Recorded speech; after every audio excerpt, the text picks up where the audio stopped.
1절 하나님의 뜻을 따라 그리스도 예수의 사도로 부르심을 입은 바울과 및 형제 소수대는 고린도에 있는 하나님의 교회 곧 그리스도 예수 안에서 거룩하여지고 성도라 부르심을 입은 자들과 또 각처에서 우리의 주 곧 저희와 우리의 주 되신 예수 그리스도의 이름을 부르는 모든 자들에게 하나님 우리 아버지와 주 예수 그리스도를 쫓아 은혜와 평강이 있기를 원하노라.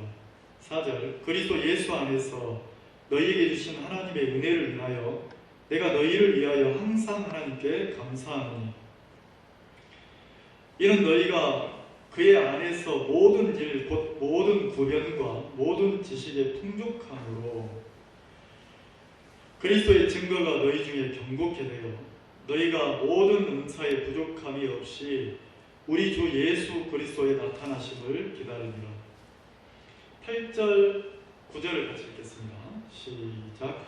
주께서 너희를 우리 주 예수 그리스도의 날에 책망할 것이 없는 자로 끝까지 경고케 하시리라. 너희를 불러 그의 아들 예수 그리스도 우리 주로 더불어 교제케 하시는 하나님은 미쁘시도다. 10절 형제들아 내가 우리 주 예수 그리스도의 이름으로 너희를 권하노니 다 같은 말을 하고 너희 가운데 분쟁이 없이 같은 마음과 같은 뜻으로 온전히 합하라. 10절까지 읽었습니다. 사람마다 인생을 살면서 가치관이 조금씩 다릅니다. 그래서 어떤 사람은 인생을 살면서 돈의 가치를 두는 사람이 있어요. 그 사람은 돈이 얼마나 모였냐 안 모였냐 여기에 가치를 두기 때문에 인생의 성공을 돈을 투자해서 돈을 좀 많이 벌었다 그러면 아 성공했네 이런 표현을 해요. 야 저 아무개 씨는 진짜 남의 집 남의 집 이렇게 남의 집에 종업원부터 시작해가지고 지금은 큰 공장 사장이 됐어. 인생 성공했어. 이렇게 표현하거든요. 그러면 뭐냐면 이제 돈의 가치를 두는 거죠. 돈의 가치를 두니까 점점 어떤 금액적인 돈적인 부분이 많아지면 사업이 번창하고 이러면 성공했다고 표현을 하는 거예요. 돈의 가치를 두면 그게 성공이죠. 근데 어떤 사람은 돈의 가치를 두는 게 아니고 인생의 어떤 신념의 가치를 두는 사람도 있어요. 신념. 그러니까 내가 조금 가난하더라도 내가 조금 이렇게 남들보다 더 부하게 살지 못할지라도 내가 살아가는 인생에 어떤 내 마음의 세계에 초점을 두고 사는 사람도 있다는 거예요. 우리로 말하면 거듭난 그리스도인으로 말하면 그리스도인이 가져야 되는 신념도 있다는 거죠. 그래서 그리스도인이 예를 들어서 막 돈을 많이 벌었어요. 근데 마음의 세계를 보면 막 신앙인으로서 가져야 될 마음이나 어떤 이런 선이 없이 막 이렇게 마음의 선이 무너져 있다면 그거는 돈이나 재물 쪽으로는 성공했을지 몰라도 마음이 세상과 타협하고 육의 생각이 자기를 내주고 이런다면 그거는 신앙적으로는 신념이 너무 약하다 이렇게 표현할 수 있다. 그래서 어떤 사람은 그런 부분에는 부족하지만 마음의 신념이나 그리스도인으로서의 어떤 마음을 크게 여기는 사람이 있어요. 그래서 내가 조금 무시를 당하더라도 내가 조금 인정을 못 받더라도 내가 하나님 앞에서 내가 주님 앞에서 신앙인으로 합당한 삶을 살아야 되겠다. 이런 마음을 갖는 사람도 있다는 거죠. 그게 이제 이 고린도전서에 잘 나와 있는데 자 거기 한번 봅시다. 결론적인 얘기인데 8절 한번 봅시다. 8절 찾으셨죠? 같이 한번 읽어봅시다. 시작. 주께서 너희를 우리 주 예수 그리스도의 날에 책망할 것이 없는 자로 끝까지 경고케 하시리라. 사도 바울이 고린도에 복음을 전했어요. 2차 전도여행 때 디모데와 신라와 함께 이렇게 전도여행을 가서 그 마지막 항구 도시 고린도라고 하는 지역에 들어갔어요. 고린도라는 지역에 들어갔을 때 그 전에 막 핍박을 받아서 도망치다시피 해가지고 어디까지 왔냐면 고린도까지 온 거예요. 근데 이 고린도는 이 로마가 지배하던 시절이니까 이 로마의 행정 도시 중에 그 도시 중에 네 번째로 큰 도시예요. 로마 제국의 네 번째로 큰 항구 도시니까 굉장히 큰 도시죠. 그리고 이제 헬라 시대가 이렇게 로마에 이렇게 전복을 당하면서 헬라 문화가 그대로 이 고린도나 에베소 지역에는 살아있는 거예요. 그러면 헬라 그러면 그리스 철학 그러면 철학, 우상, 막 지식 이런 게 굉장히 발달하고 그런 것을 중시하는 시대였잖아요. 그래서 그 헬라 문화가 그대로 이 고린도에도 많이 있었단 말이에요. 그럼 헬라 문화의 특징이 뭐냐면 우상, 신전이라는 거예요. 신전. 그래서 이 고린도나 에베소에는 신전들이 굉장히 많았어요. 이 고린도는 특징이 항구도시예요.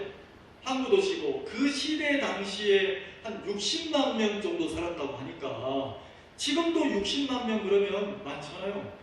제가 통영에 있을 때 통영 인구가 13만이었어요. 13만. 신대.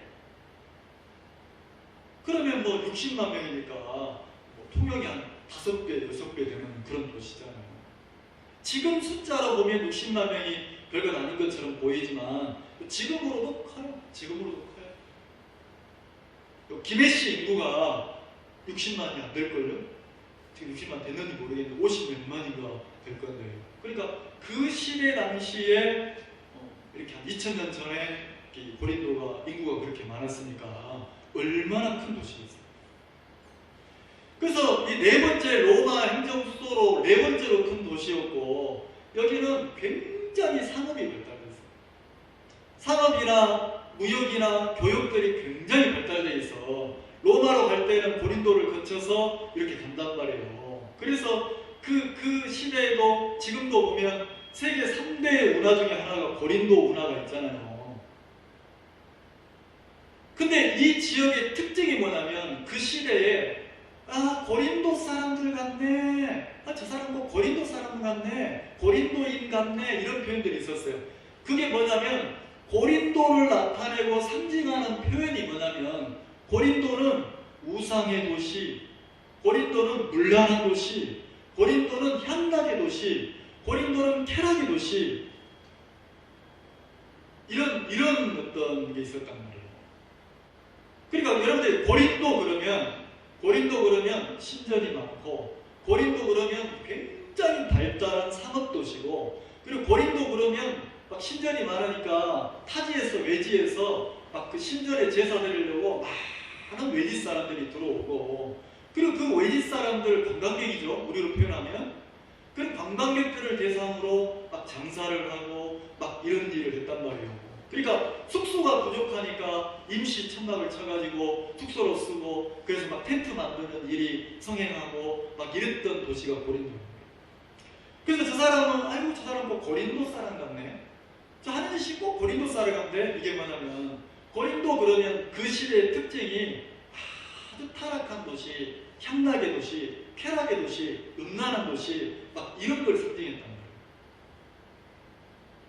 자, 그럼 왜 고린도를 제가 말씀을 드리냐면 이런 고린도의 사도 바울이 2차 전도여행 때 고린도까지 흘러 들어가서 고린도에서 복음을 전했어요. 그 사도 바울의 전도여행 일정을 보면 가장 오랫동안 복음을 전한 곳은 에베소예요. 몇 년 동안 복음을 전했습니까? 몇 년 동안 복음을 전했죠? 에베소에서 3년을 전했어요. 이거 상식적으로 알아보세요. 3년. 그리고 고린도에서는 사도 바울이 몇 년 머물면서 복음을 전했습니까? 몇 년이죠? 이것도 알아서 1년 6개월 전했다고 사도행전 18장 그 이유를 보면 고린도에 관한 이야기가 나오는데 그 1년 6개월 동안 머물면서 복음을 전했어요. 그럼 이 고린도서는 사도 바울이 1년 6개월 동안 이 고린도에서 복음을 전해서 많은 사람이 구원을 받았단 말이에요. 그리고 이미 구원받아가지고 로마에서 이렇게 유대인들을 이렇게 몰아내는 그런 정책을 쓰니까 고린도에서 유대인들이 쫓겨나서 온 도시가 뭐냐면 그 고린도라는 지역에 많은 사람이 왔는데 그 오순절날 성령 강림을 받고 예수님을 구주로 모시고 지냈던 로마의 그리스도인들이 고린도에도 많이 들어와 살았단 말이에요. 그 중에 누가 있냐면 사도행전 18장을 보면 고린도에 들어가서 바울이 복음을 전할 때 브리스길라와 아굴라라고 하는 그 부부 텐트를 만들어서 판매하는, 왜 텐트를 만듭니까? 그 지역 상황이 그러니까. 그래서 그 브리스길라와 아굴라를 만나서 그들과 함께 하면서 복음을 전했단 말이에요. 자, 고린도전서 1장 1절 하나님의 뜻을 따라 그리스도 예수의 사도로 부르심을 입은 바울과 형제 누가 나옵니까? 네, 소수대네. 우리식으로 말하면 소형제인지 모르겠는데 소수대네가 나와요. 근데 이거 사도행전 18장을 한번 봅시다. 자, 사도행전 18장이 고린도에 들어갔을 때 사도 바울이 복음을 전했던 내용이니까. 자, 이 사도행전 18장에 고린도에 들어가서 바울이 복음을 막 전할 때 유대인들이 다 질투를 했어요. 많은 사람들이 바울이 전하는 복음을 듣고 구원을 받고 바울과 함께하고 예수를 구주로 영접하고 이러니까 유대인들이 너무 질투를 해가지고 이 바울을 누구에게 고발을 했냐면 총독에게, 그 고린도에 총독이 머물던 행정수도 지역이었는데 그 총독에게 고발을 했단 말이에요. 12절에 보면 갈리오가 아가야 총독 되었을 때에, 이 아가야 지역, 그리스 지역의 행정수도가 고린도니까 아가야의 갈리오라는 사람이 총독으로 있을 때 바울을 어떻게 했습니까? 유대인이 일제히 일어나 바울을 대적하여 재판 자리로 데리고 와서 말하게. 자, 바울을 고발을 해가지고 재판에 넘겨서 바울을 어떻게 하랍니까? 완전히 감옥에 가두어서 막 이렇게 바울을 보고 못 전하게 하려고 하잖아요. 근데 이 갈리오라고 하는 총독이 뭐라고 하냐면 무슨 죄가 있는지 법적으로 문제가 있고 사회 질서를 혼란시키고 이랬으면 처벌할 수 있지만 유대인 너희들은 특징이 종교의 문제 가지고 막 옳으니 그런 일을 많이 하는데 만약에 말에 관계된 거라면, 너희들의 말에 관계된 거라면 난 관여하지 않겠다, 이런 식으로 했단 말이에요. 그래서 바울이 오히려 이렇게 재판을 통해서 바울을 구속시키고 핍박하려고 했는데 바울이 빠져나오니까 어떻게 했냐면 17절 같이 봅시다. 시작. 모든 사람이 회당장 소수대를 잡아 재판자리 앞에서 때리되 갈리오가 이를 상관치.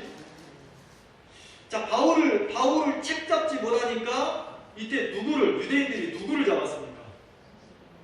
회당장 소수대를 잡아가지고 재판자리에서 유대인들이 이 소수대를 막 때렸다고 돼 있어요. 돼 있죠? 때렸는데 이제 그 갈리오 총독은 그냥 냅둬라, 지들끼리 싸우든 말든 유대인들은 할듯 골칠거리야, 이렇게 하고 상관하지 않았다고 되어 있어요. 그러면 여기에 소수대네라고 하는 사람이 나오는데, 자, 이 사람이 왜 맞았겠습니까? 바울하고 연관이 없으면 맞았겠어요? 아니에요. 아마 바울을 영접하고 회당장이었으니까 그 회당에서 말씀을 전하고 바울이 막 고린도에 있을 때 복음을 전하고 그리스도의 부활을 전하고 십자가의 도를 전하고 이럴 때 회당에 가서 많은 복음을 전했는데 아마 이 소수대네가 회당장으로 있는 그 회당에 가서 전했나 보죠. 근데 이거를 누가 말씀을 들어보니까 너무 은혜로운 거예요. 그러니까 회당장 소수대네가 바울을 세워서 말씀을 전하게 하고 강론하게 하고 복음을 전하는 걸 도와주고 막 이러지 않았겠냔 말이에요. 그러니까 바울을 잡으려고 했는데 못 잡으니까 유대인들이 이거는 책임이 누구한테 있냐, 이거는 회당장인 소수대네가 이 바울이라는 사람을 말씀을 전하도록 허락했으니까 이런 일이 벌어지지 않았냐, 아마 이랬을 것 같아요. 내 생각에. 뭐 기록은 안 됐지만. 그래서 회당장 소수대네를 바울이 그렇게 복음을 전한 책임을 그 소수대네라고 한 사람한테 책임을 전가해가지고 소수대네를 막 두드러 팼단 말이에요. 때렸단 말이에요. 그렇게까지만 나와 있어요. 그리고 고린도전서 1장으로 와보면 이거는 에베소에 이미 바울이 고린도를 떠나서 에베소라고 하는 지역에서 복음을 전하고 사역을 하고 있을 텐데 그 에베소에서 편지를 써서 이렇게 그 편지를 쓴 게 이 고린도서란 말이에요. 근데 편지 서두에 말하자면 하나님의 뜻을 따라 그리스도 예수의 사도로 부르심을 입은 바울은 대부분 이렇게 쓰는데 여기는 누가 있습니까? 바울과 형제 누구요? 소스데네는 그랬습니까? 이 고린도 교회가 형성될 때 이 소스데네라고 하는 이 사람이 큰 역할을 했다는 게 기록이 되어 있잖아요. 그래서 이 소스데네와 함께 이렇게 편지를 썼다는 거죠. 고린도에. 그러면 이 고린도라고 하는 교회를 어떻게 표현했냐면 2절에 보면 고린도에 있는 하나님의 교회. 자, 이 말 이해가세요? 어디에 있는 하나님의 교회예요? 여러분 이거는요 진짜 놀라운 거예요.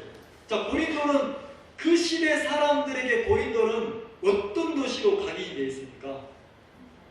향락의 도시, 타락의 도시, 음란한 도시, 우상 숭배의 도시 이렇게 각인이 찍혀 있잖아요. 근데 거기에 누가 있어요? 하나님의 교회가 세워졌다. 세상에 거기에 하나님의 교회가 세워졌다는 거죠. 그러니까 너무 놀라운 거예요. 마치 마국간에 예수님이 말구이 오신 것처럼 그 타락의 세상 타락의 어떤 표본처럼 고린도라는 도시가 그런데 거기에 하나님의 교회가 세워졌다. 그러면서 뭐라고 합니까? 곧 그리스도 예수 안에서 교회 그랬는데 건물이 아니고 막 이렇게 장소가 아니고 교회가 뭐냐? 그리스도 예수 안에서 거룩하여지고 구원받았다는 거죠. 성도라 부르심을 입은 자들, 각처에서 우리의 주 곧 저희와 우리의 주 되신 예수 그리스도 이름을 부르는 모든 자들에게 그랬습니다. 여기에 건물에 속한 게 아니고 그 고린도에 예수님의 부르심을 입고 거룩하여지고 성도가 된 많은 사람들에게 바울이 지금 편지를 쓴다는 거예요.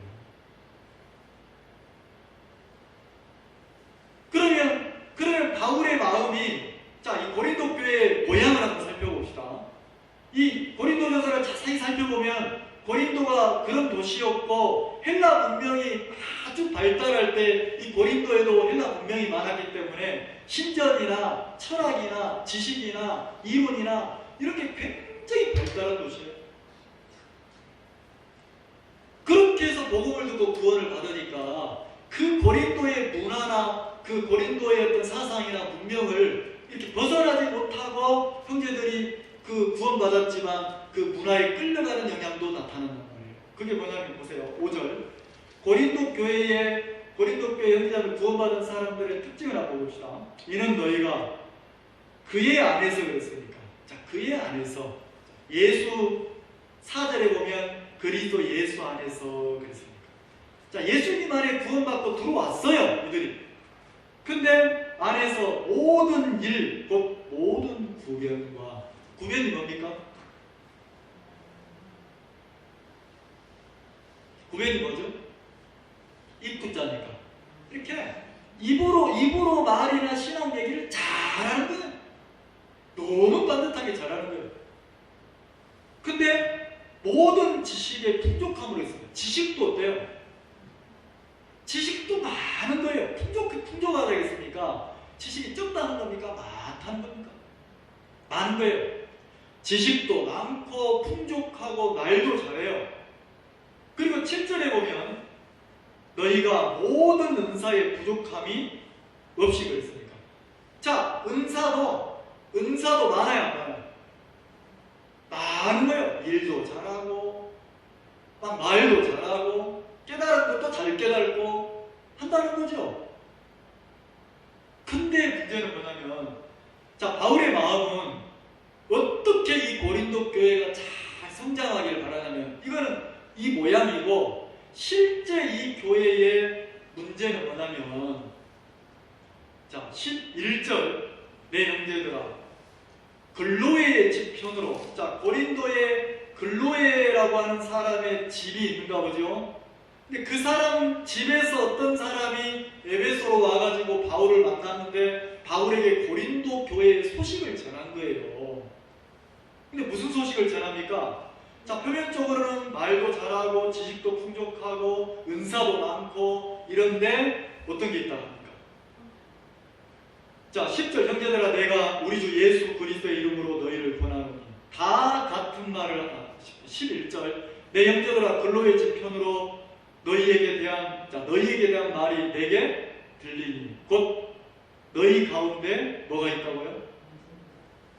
분쟁이 있다는 거예요. 분쟁이 뭡니까?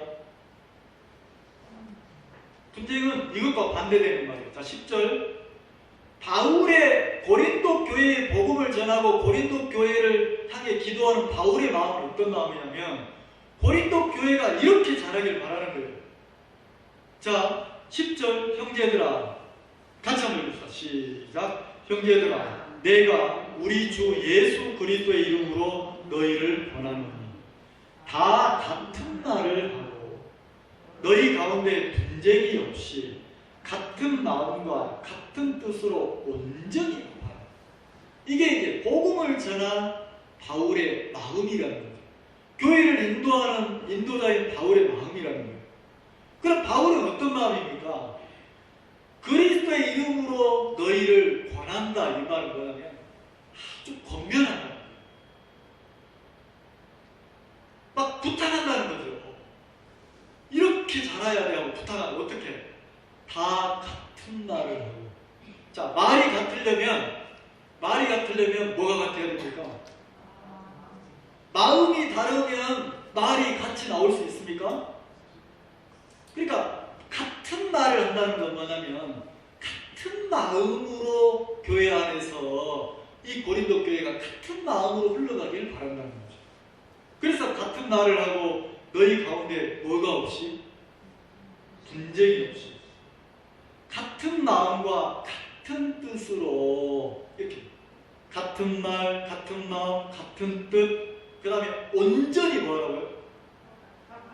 합한. 자, 온전히 합해지면 교회가 하나입니까? 둘입니까? 이 말 이해가세요?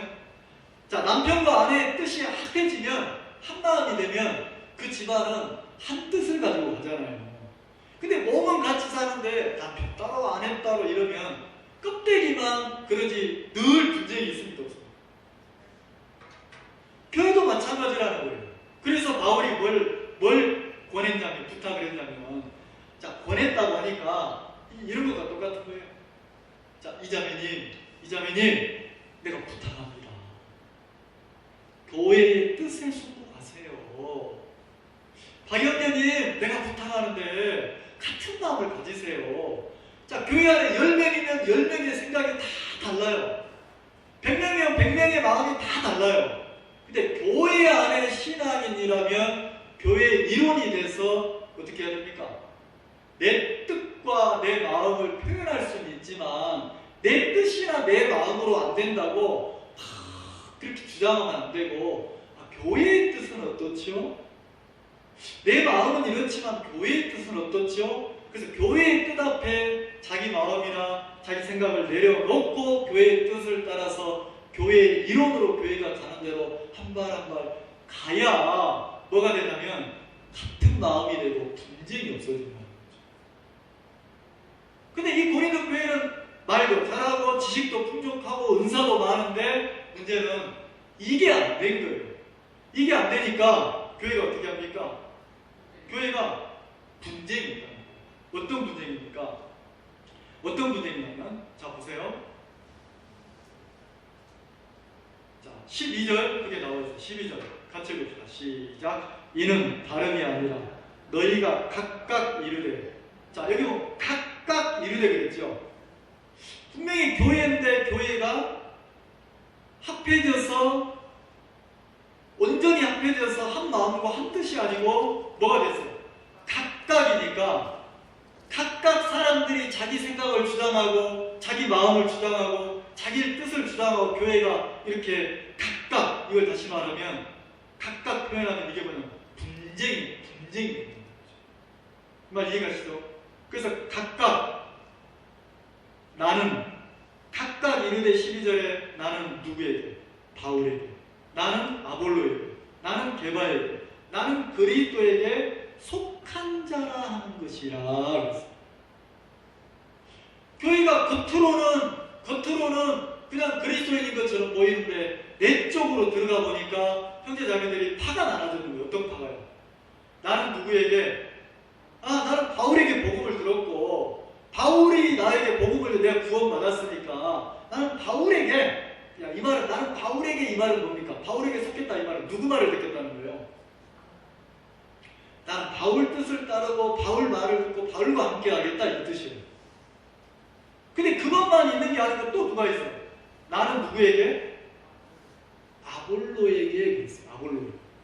여러분 사도행전 18장 이후를 읽어보면 아볼로라는 사람은 브리스길라와 아굴라 부부가 고린도에서 바울을 만나서 바울과 함께 복음을 전하다가 바울이 에베소로 옮겨갔을 때 나중에 보면 브리스길라와 아굴라도 같이 따라서 그 생업을 접고 같이 복음을 전하는 동역자로 일을 하기 시작해요.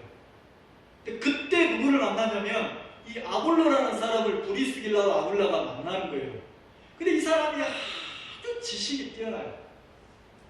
율법에 대한 지식이나 학문이 굉장히 뛰어나고 말을 언변이 너무 좋은 거예요. 굉장히 좋은데 문제는 신경 쓰지 마세요. 괜찮아요. 아이들 방도 놀게 하고 신경 쓰지 마세요. 자, 근데 문제는 이 사람이 구원을 못 받은 거예요. 그래서 브리스길라와 아굴라가 복음을 자세히 풀어서 복음을 전해서 브리스길라 아굴라 복음을 전해가지고 아굴라가 구원을 받아서 이 사람이 굉장히 성실하고 신실한 사람이라서 어디로 가냐면 고린도에 가서 고린도에서 성도들을 말씀을 가르치고 막 그들을 섬기고 막 이랬단 말이에요. 근데 이 고린도 교회에 또 누가 어떤 바가 생겼냐면 이 아굴라가 보니까 바울보다 말씀도 잘 전하고 바울보다 막 섬세하고 이러니까 아굴라를 따르는 사람이 또 막 생겼는 거예요. 이 말 이해가시죠? 그래서 바울파가 생기고 그 다음에 아굴라파가 생겼어요. 근데 또 그 시대 당시에 가장 사도로 인정을 받은 사람이 누구냐면 사도 베드로인데 베드로에게 말씀을 듣고 베드로가 말씀을 전하면 베드로도 글을 쓰는 재주보다 은사가 어떤 은사가 있냐면 말씀을 전해서 복음을 전하면 막 3,000명씩 5,000명씩 구원을 받았단 말이에요. 그래서 예루살렘 교회에는 수십만 명의 그리스도인이 있었단 말이에요. 로마서를 읽어보면 그렇게 나와요.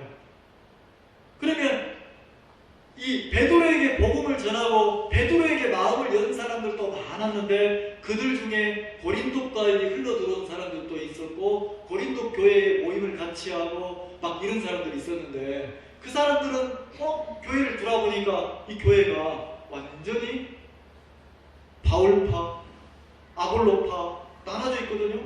자기는 보니까 나는 바울하고 아볼로하고는 상관이 없어. 자기는 누구한테 복음을 듣고 누구한테 마음을 열었냐면 베드로에게 복음을 듣고 베드로에게 마음을 열는 거예요. 그러니까 교회 안에 있으면서도 이들은 어떻게 하냐면 우리는 게바파다, 우리는 베드로파다 이런 거예요. 그게 뭐냐면 나는 누구에게? 게바에게. 이 게바가 누굽니까? 베드로예요. 베드로. 근데 또 하나 파가 있어요. 그 다음에 뭐가 나옵니까? 나는 누구에게? 그리스도에게. 여러분도 그런 소리 들어봤어요? 교회 안에서? 내가 저 목사 보고 교회 나가나? 내가 뭐 저 장로 보고 교회 나가나? 내가 더러워서 내가 진짜 내가 하나님 보고 교회 갔다 이런 사람 이런 얘기 들어봤습니까? 자매님 하나님 보고 신앙하지 무슨 그 목사 보고 신앙하나? 뭐 이런 소리 들어봤어요? 이게 뭐냐면 그리스도파다 이 말이 뭐냐면 나는 이걸 저걸 보기 싫다. 이거 저것도 보기 싫고 내가 주님 앞에 신앙하지 마. 그래 이게 그리스도파라는 게 그 소리와 똑같은 거예요. 자 그러면 이 교회의 모양이 지식도 있고 구변도 있고 풍족해요. 은사도 풍족해요. 근데 내적으로 안으로 들어가 보니까 형제자매들의 마음이 바울의 바램처럼 같은 마음과 같은 말과 그리고 같은 뜻을 가지고 온전히 합해진 교회입니까? 완전히 이렇게 쪼개져가지고 분당이 나눠져 있는 교회입니다. 나눠져 있잖아요. 결국 시간이 지나니까 뭐가 되냐면 고린도 교회 안에 막 다툼이 되는 거예요. 그리고 형제끼리 막 송사를 하고 막 이 교회 안에서 여러 문제가 생겼단 말이에요. 그러니까 이 글로의 집에 어떤 사람이 에베소에 갈 일이 있어가지고 간 길에 바울을 만나서 이 소식을 전하는 거예요. 교회가 완전히 싸움판이다. 전쟁투성이다. 자, 어떻게 싸웠겠습니까? 은사가 많으니까, 깨달음도 많으니까, 깨달은 것으로 자기가 한 것으로 다투고 싸우지 않겠어요? 근데 그 이야기를 들은 싸우고 있는, 편이 나눠져서 싸우고 있는 형제 자매들은, 자, 개밥파는 누가 옳다고 그랬어요? 베드로가 옳다고 하겠죠. 자, 바울파는 누가 옳다고 하겠습니까? 바울이 옳다고 하겠죠. 그 말은 바울이 옳다는 겁니까? 바울에게 속한 자기가 옳다는 겁니까? 네, 자기 옳음을 막 세우겠죠. 근데 그 소식을 들은 바울은 어떤 마음이었어요? 너무 안타까워요. 너무 아픈 거예요. 왜? 이대로 가져가는 교회가 어떻게 됩니까? 완전히 쪼개지고 형제 자매들이 신앙에서 다 떠나버리는 거예요. 그러면 마지막에 형제 자매들이 신앙을 떠나버리고 교회가 쪼개지면 누가 기뻐하겠습니까? 바울이 보세요. 바울이 그래서 어떤 마음을 가졌냐면 바울의 바람이에요. 어떤 바람이냐면, 자, 8절, 교회가 이렇게 성장하길 바랬단 말이에요. 어떻게? 주께서 너희를 우리 주 예수 그리스도의 날에 책망할 것이 없는 자로 끝까지 경고케 세우실 것이라. 자, 누가 주체가 됩니까? 주님이. 언제까지? 그리스도의 예수의 날까지. 그리스도의 예수의 날이 뭐죠? 주님이 언젠가는 다시 오시니까 오시는 그날 주님께서 누구를 볼 때, 고린도 교회 형제자매들 한 사람 한 사람 각자 사람을 볼 때 이 사람들이 책망할 것이 없도록 하나님 앞에 세우려고 그렇게 신앙하기를 바란다는 거죠. 자, 그러면 그리스도인의 신앙의 신념이 뭐가 돼야 됩니까? 누구 파다 잘했다 못했다 이게 아니고, 내가 주님이 오셨을 그때의 주님 앞에 내가 책망받을 사람으로 사느냐, 아니면 내가 그날의 주님 앞에 칭찬을 듣는 거기에 초점을 두고 신앙을 하느냐. 바울은 그렇게 신앙을 바랬다는 거죠. 그러면서 말하는 9절에 너희를 불러. 자, 우리를 구원하신 목적이 뭐냐? 그의 아들 예수 그리스도 우리 주로 더불어. 자, 주님이 우리를 구원하신 이유는 예수 그리스도로 더불어서 교회 안에서 우리가 교제케 하려고. 자, 누구로 더불어 교제한다고요? 누구로 더불어? 예수님으로 더불어. 자, 그러면 우리가 신앙하면서 내 마음속에 누구와 사귐이 계속 있어야 됩니까? 그럼 각자가 내가 주님과 사귐이 있느냐 없느냐, 교제가 있느냐 없느냐. 그러면 내가 교제가 없으면 교회를 통해서 옆에 지체들이 어떤 말씀에 이끌리고 어떤 교제가 있는지를 보고 그 교제에 막 이끌려가서 누구에게 주님과 교제를 갖는 거예요. 자, 교제를 다시 말하면 뭡니까? 사귐이에요. 사귐. 맞죠? 사귐이라는 거죠. 그래서 더불어 교제케 하시는 누구요? 하나님. 자, 이 교제도 누가 하게 합니까? 하나님. 그 다음에 이 하나님이 뭐 하자겠어요? 미쁘시도다. 이 미쁘다는 단어가 성실하다는 단어. 하나님의 신실함이라는 거죠. 그러면 하나님은 계속해서 신실하게 지금도 고린도 교회 형제 자매들이 뭐 하기를 바랍니까? 분쟁하고 다투고 싸우고 이걸 바라는 게 아니고, 그리스도 예수 안에서 예수님으로 더불어 사귐을 갖고 교제하고 이렇게 신앙의 영적으로 막 자라서 어떻게 자라기를 바랍니까? 예수님이 다시 오셨을 때 책망받는 신앙이 아니라, 주님이 왔을 때 너 평생 옳고 그름 속에 싸우다가 섰네. 그건 무슨 의미가 있는 거죠? 아까 어떤 사람이 간증할 때 진짜 인생 아무것도 아니다 그러는데 뭐 수술하는데 목숨하고 바꿔가지고 예뻐졌다고 하잖아요. 수술하러 들어갔는데 중환자실에, 대학병원 중환자실에 누워있으니까 진짜 여차하면 뭐 자매님 표현대로 여차하면 우리가 장례식장에 가서 있을 수도 있었다 이런 표현을 하잖아요. 그럼 진짜 짧은 인생인데 짧은 인생 동안 바울은 이 교회가 어떻게 자라길 바랍니까? 교회라는 것을 통해서 우리가 누구와 사귐을 갖길 바랍니까? 누구와 사귐을 갖길 바라요? 네, 주님과. 그래서 내가 주님과 사귐이 돼서 어떻게 서길 바랍니까? 그리스도의 날에 책망받을 것이 없는 자로 믿음이 성하기를 바란다는 거죠. 그리고 교회의 모양을 바울이 어떻게 교회가 이렇게 성장하기를 바랍니까? 10절에 보면 형제들아 내가 우리 주 예수 그리스도의 이름으로 너희를 권하노니 지금 부탁하는 거예요. 다 권하는 거 어떻게? 다 같은 말을 하고 같은 말을 앞에 뭐가 들었어요? 다. 그러니까 이 교회 안에 어느 누구 한 사람 빠짐없이 어떻게 하길 바랍니까?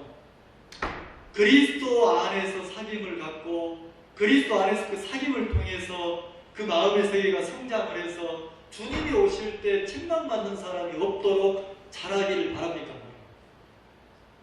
같은 말을 하고 너희 가운데 뭐가 없이?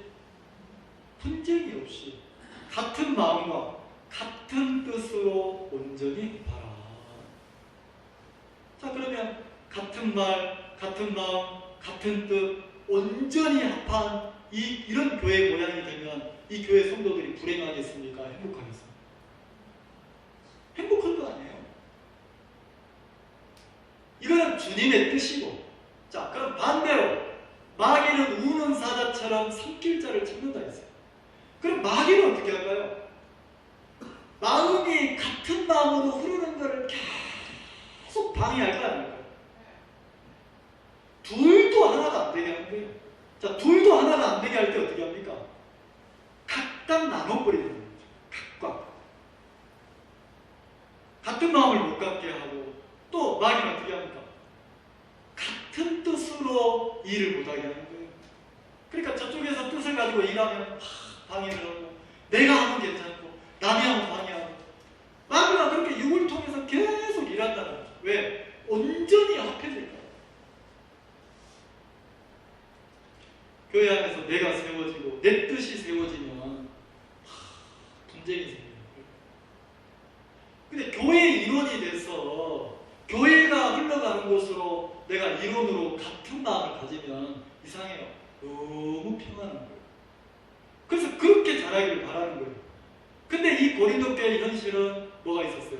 분쟁이 있었다는 거죠. 그래서 사도 바울이 뭐라고 얘기합니까? 자, 2장, 3장 봅시다.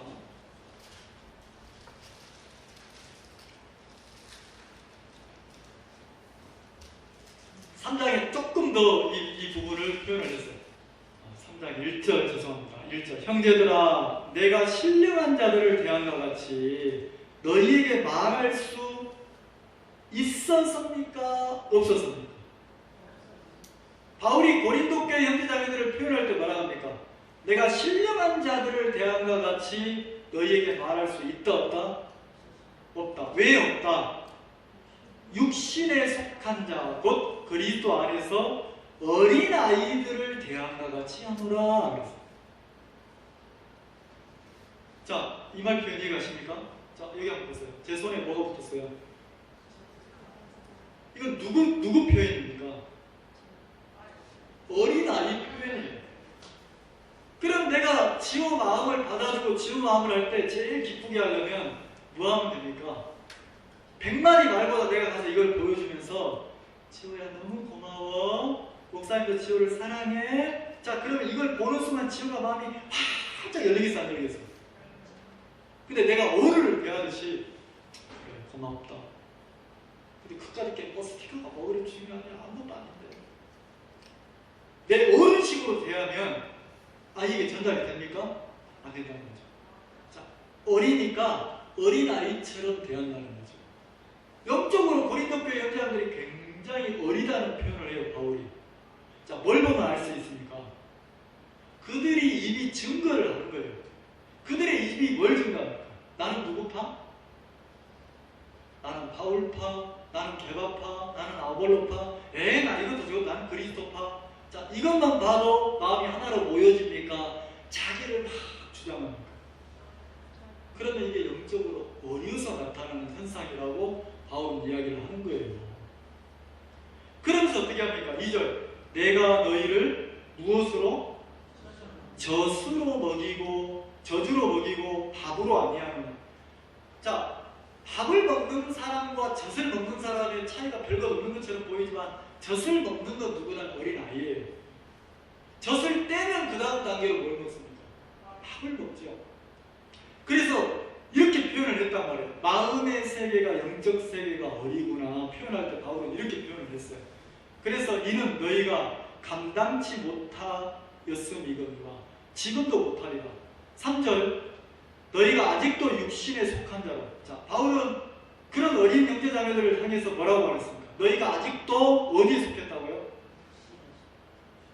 자, 육신에 속한 자로 너희 가운데 뭐가 있어요? 시기와 분쟁이 있으니. 자, 그럼 고린도 교회에 시기와 분쟁이 있다는 것은 고린도 교회 형제자매들이 구원을 받았는데 머리로는 알지만 실제 마음은 시기에 끌려가고 분쟁에 끌려갔다는 것은 어려서인데 바울은 그 표현을 어떻게 했습니까? 육신에 속하여 그랬어요.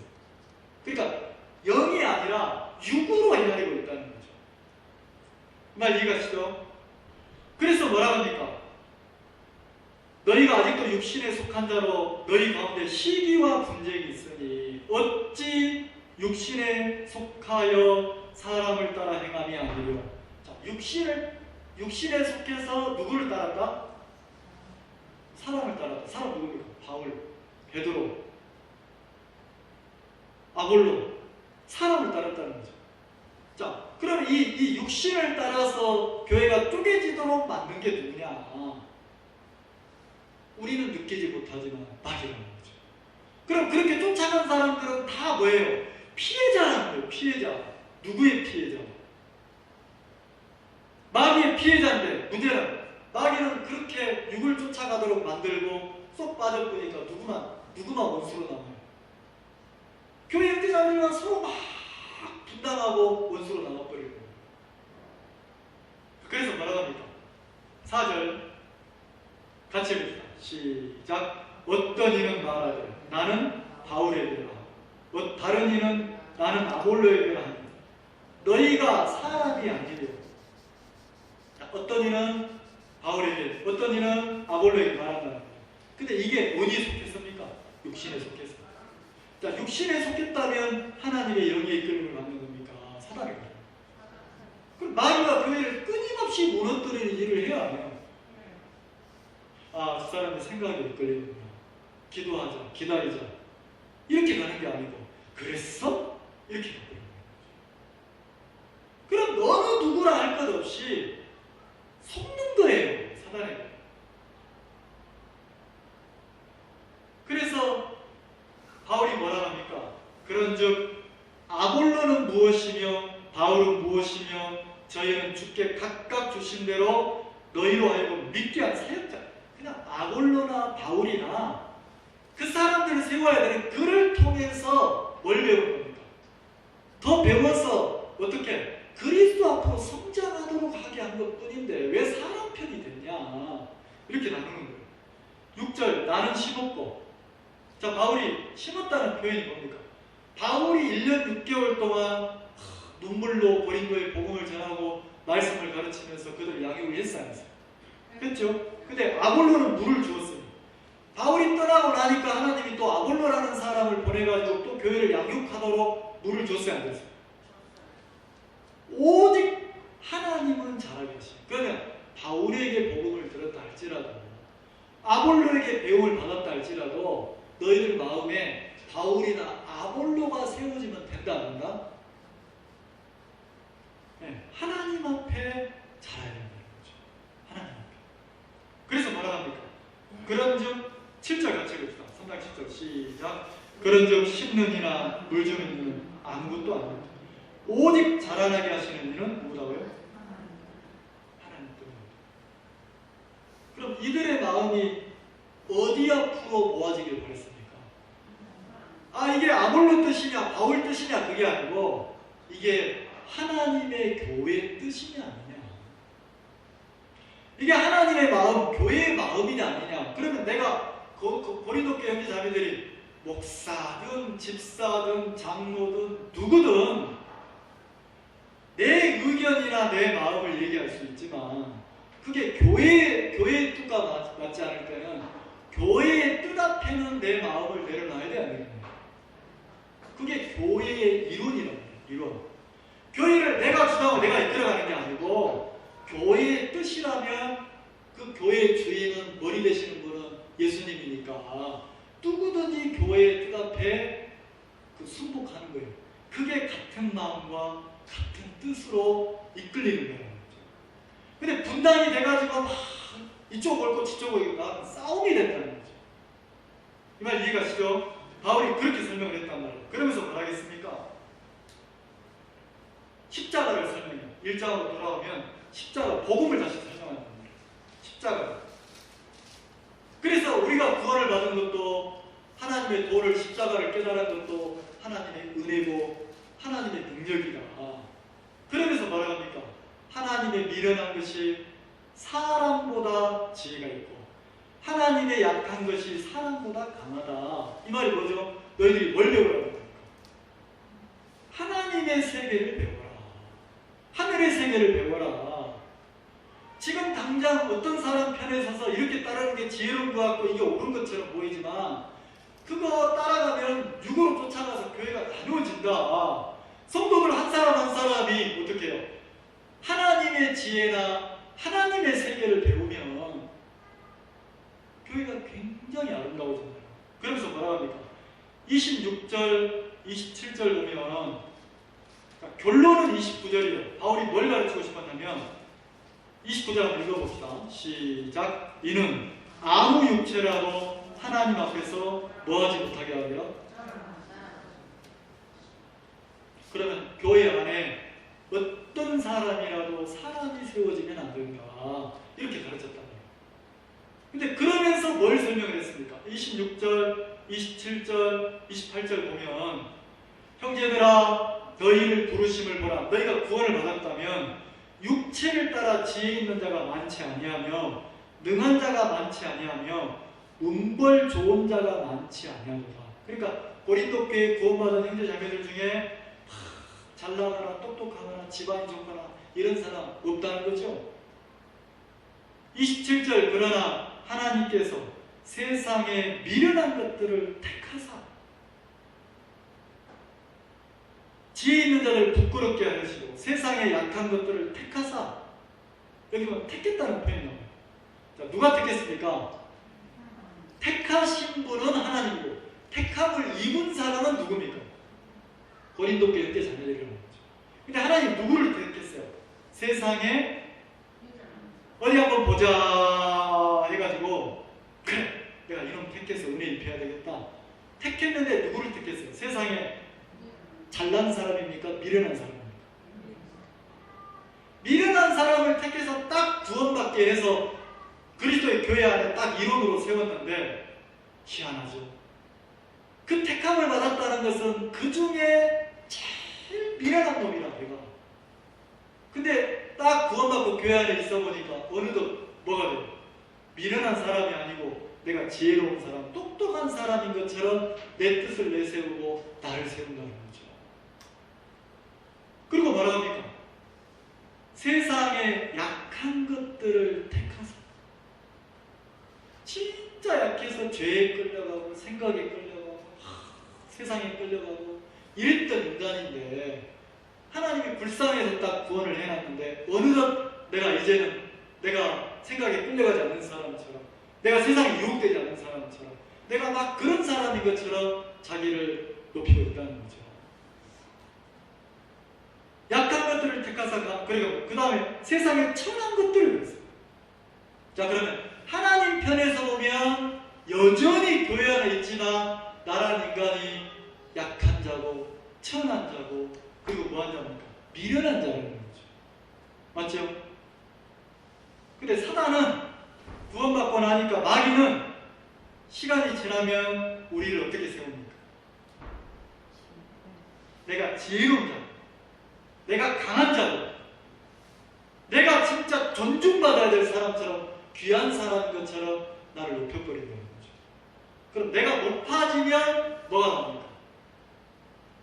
어쩔 수가 없어요. 내 마음이 그리 높아져 버리면 높아진 마음에서 나오는 표현들이 막 상처를 주는 거예요. 그럼 바울이 왜 이야기를 합니까?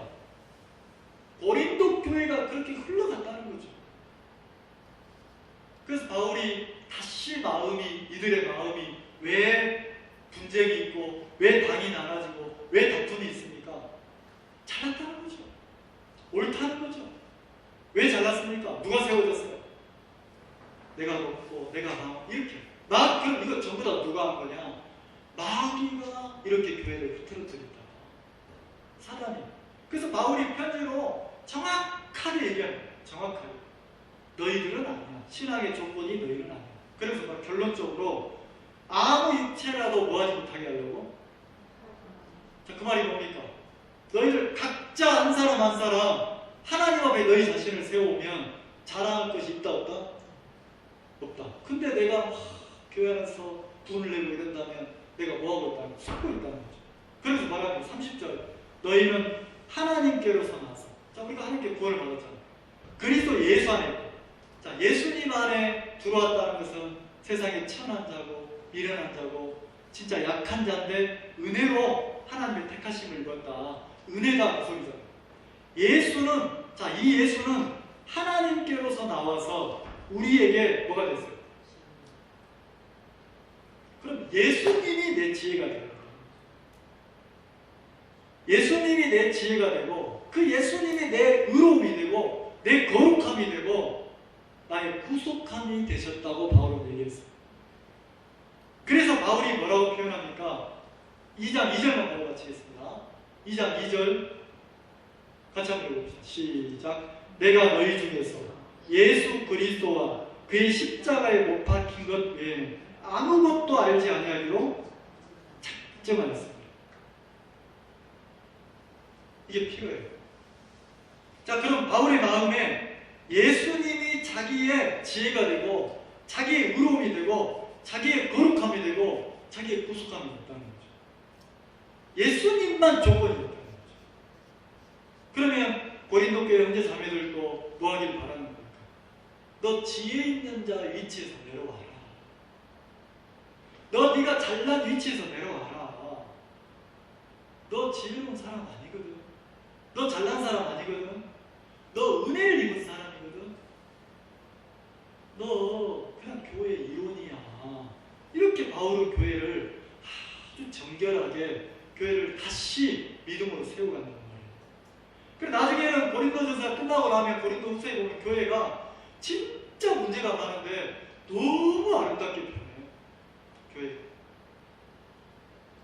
그래서 바울의 마음에 이 교회가 같은 마음과 같은 뜻과 같은 이렇게 생각을 가지고 온전히 뜻이 합해져서 서로가 서로를 존중하고 귀하게 여기고 진짜 막 성도의 예절로 그 진짜 세상에서는 천대받을지 모르지만 이 교회 안에서는 성도의 합당한 예절로 그를 섬기고 이런 교회로 자라기를 바란다는 거예요. 기도하겠습니다.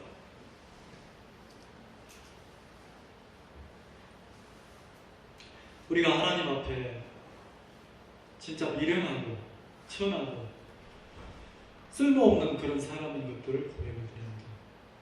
우리가 예수 그리스도 안에 있는 이 교회 안에 몸된 그리스도 안에 이 지혜를 배우고 이 믿음의 세계를 배워서 각각 우리가 하나님 앞에 내 자신을 세우고 나를 가르치는 신앙을 배웠다면 바울이 이 고린도 교회를 향해서 안타까운 마음을 가졌던 것처럼 같은 생각과 같은 마음과 같은 뜻을 가지고 온전히 합해서 그리스도를 세워가며 복음을 전하는 그런 아름다운 교회로 성장하기를 바랬던 것처럼 하나님, 우리가 주님 앞에 참 미련하고 참 교만하고 참 우둔한 사람인 것을 고백을 드립니다. 우리 한 사람 한 사람 이 교회를 정결케 하셔서 우리가 교회의 이론으로 교회의 뜻을 따라서 순복하며 하나님이 주시는 그 은혜 속에서 아름답고 서로를 아끼고 사랑하며 존중하며 살 수 있도록 하나님 이 교회를 축복하셔야 되길 바랍니다. 우리가 어느 누구라 할 것 없이 우리가 하나님 앞에 참 부끄럽고 하나님 앞에 참 너무 이렇게 죄송한 마음이 있습니다. 이렇게 아름답고 귀한 교회를 주셨는데 우리가 교회를 배우고 교회를 우리 마음에 이렇게 세워서 교회 이론으로 신앙하는 그 세계를 저들에게 가르쳐 주셔야 되길 바랍니다. 이 교회는 어느 누구 하나 상처를 입고 골이 나거나 또 이 교회를 떠나는 사람이 없도록 하나님께서 이 교회를 축복해 주시고 이 교회 안에 성도들을 불쌍히 여겨 주셔야 되길 바랍니다. 마귀가 교묘하게 속여서 우리가 이 믿음에서 떠나고 교회와 함께하지 못하도록 우리를 유린하고 유혹하고 미혹하는 것들을 보게 됩니다. 하나님, 정말 이 교회를 통해서 우리 한 사람 한 사람이 주님 오시는 그날까지 이 교회를 통해서 우리가 신앙을 하고 또 주님이 오셨을 때 우리를 참 아름답게 칭찬하는 그런 은혜를 입게 되기를 소망합니다. 사랑하는 주님 앞에 은혜를 구합니다. 또 오늘 함께하지 못한 사랑하는 성도들 어디에 있든 그리스도의 평강과 그리스도의 그 사랑이 그들 마음을 주관하셔서 그들이 세상에 속하지 않고 하나님 안에 있는 평강을 누릴 수 있도록 은혜를 입혀주셔야 되길 바랍니다. 예수님의 이름으로 기도를 드렸습니다.